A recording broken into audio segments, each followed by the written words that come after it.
তাদের মধ্যে থেকে 3 জনকে গ্রেফতার করা হয়েছিল। গ্রেফতারের পর 3 জনকে আবার ছেড়ে দেওয়া হয়েছে। তাদেরকে কোনো ধরনের শাস্তির আওতায় নিয়ে আসা হয় না এখনো পর্যন্ত। আমি স্পষ্ট ভাষায় এটা বলে দিতে চাই যে 24 ঘন্টার ভিতরে যাতে তাদেরকে আবারও গ্রেফতার করা হয় এবং শাস্তির আওতায় নিয়ে আসা হয়। জুলাই গণঅভ্যুত্থান থেকে উঠে আসা যে রাজনৈতিক দল প্রোগ্রাম করবে সেখানে হামলা করার জন্য পরিকল্পিতভাবে এই ধরনের ঘটনা ঘটানো হয়েছে। তো আমি এটা বলতে চাই যে আমরা কেউ সেফ না, যেহেতু তানভীরের উপর হামলা হয়েছে, নেক্সট ডে আমাদের উপরও হামলা হতে পারে। জুলাই গণঅভ্যুত্থানকে সমর্থন করেছিলাম, সেখানে ছাত্রলীগের কিছু কুলাঙ্গার রয়েছে যারা এখনো পর্যন্ত আমাদের পিছনে ছুটতেছে, আমাদেরকে বিভিন্নভাবে বিভিন্ন জায়গায় হেনস্থার শিকার করতেছে, মেয়েদেরকে ছেলেদেরকে, তারপর আমাদেরকে হুমকি দিতেছে, আমাদেরকে মারার চেষ্টা করতেছে। তো সেই রূপ হচ্ছে তানভীর ও এনসিপির প্রোগ্রাম শেষে বাড়ি ফেরার পথে তার উপর হামলা চালানো হয়, তাকে হত্যা করার চেষ্টা করা হয়। ভাগ্যক্রমে সে বেঁচে যায়, কিন্তু প্রচুর ব্লিডিং এর কারণে সে গুরুতর আহত হয়। আইনি প্রক্রিয়া নেওয়ার পর তো 3 জনকে গ্রেফতার করা হয়েছে। গ্রেফতার করার পর সেই 3 জনকে কোর্টে তোলার পর আবার ছেড়ে দেওয়া হয়েছে, তারা জামিন নিয়ে নিছে। কিভাবে দুষ্কৃতিকারীরা জামিন পায়? আমার প্রশ্ন থাকবে, দুষ্কৃতিকারীরা কিভাবে জামিন পায়? তাদেরকে কেন শাস্তির আওতাভুক্ত নিয়ে আসা হয় নাই? যদি এইভাবে এরকম ঘটনা ঘটতে থাকে, শাস্তির আওতাভুক্ত নিয়ে আসা হয়, তাহলে আগামীতে আমরা প্রত্যেকটা ছাত্র সংসদের প্রত্যেকটা শিক্ষার্থী, যুবশক্তির প্রত্যেকটা শিক্ষার্থী যারা আছি, আমরা সবাই হামলা শিকার হতে পারি। তো এই ব্যাপারে প্রশাসনকে আরো কঠোর ব্যবস্থা নিতে হবে, সতর্ক থাকতে হবে। আমাদের যে তৌফিক ছিল, সে বাক্সাস নিয়ে কাজ করতেছে, গণতান্ত্রিক ছাত্র সংসদ নিয়ে। তো অতর্কিতভাবে তার উপর হামলা করা ওটাই উদ্দেশ্য ছিল। সে খুবই অন্যায়ের প্রতি রুখে দাঁড়াতো, সবসময় চাঁদাবাজের বিরুদ্ধে স্লোগান দিত, সবসময় সে অন্যায় দেখলে প্রশ্রয় দিত না।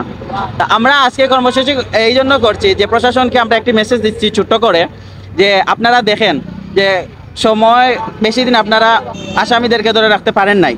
আপনাদের প্রথম হচ্ছে ব্যর্থতা, 2 নম্বর হচ্ছে যদি এগুলোকে আপনারা যদি এত সহজে ছেড়ে দেন, আমরা আন্দোলন আরও তীব্র থেকে তীব্র করব। আমরা প্রশাসনকে স্পষ্টভাবে বলে দিতে চাই যে আপনারা সোচ্চার হন, আসামিদেরকে আপনারা কঠোরভাবে বিচারের আওতাধীন আনেন, অন্যথায় আমরা কোটা আন্দোলন নিয়ে অনেক বড় আন্দোলনে যেতে আমরা বাধ্য হব।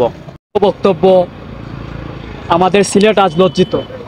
আমি কী বা দেব বক্তব্য? আমরা আজ বিক্ষুব্ধ, তবুও রক্তের বদলা নিতে আমরা হয়েছি শক্ত। দেখা যাক কার শরীরে আছে কতটুকু রক্ত।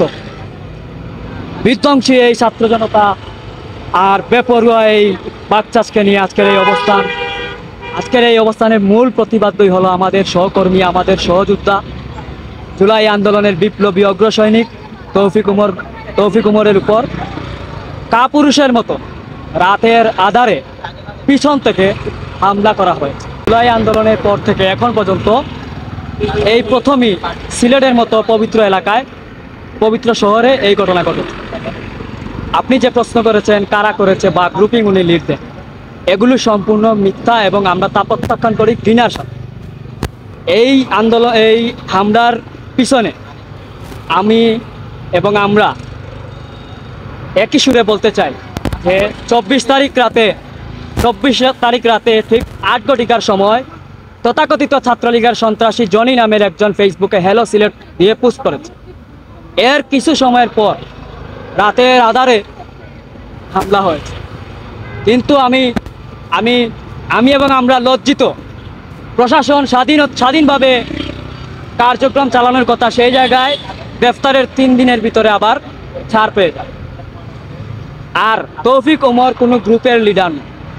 তৌফিক উমর এই সিলেট শহরের বাংলাদেশ গণতান্ত্রিক ছাত্র সংসদ সিলেট জেলার সংগঠক হিসেবে দায়িত্ব পালনরত আছে।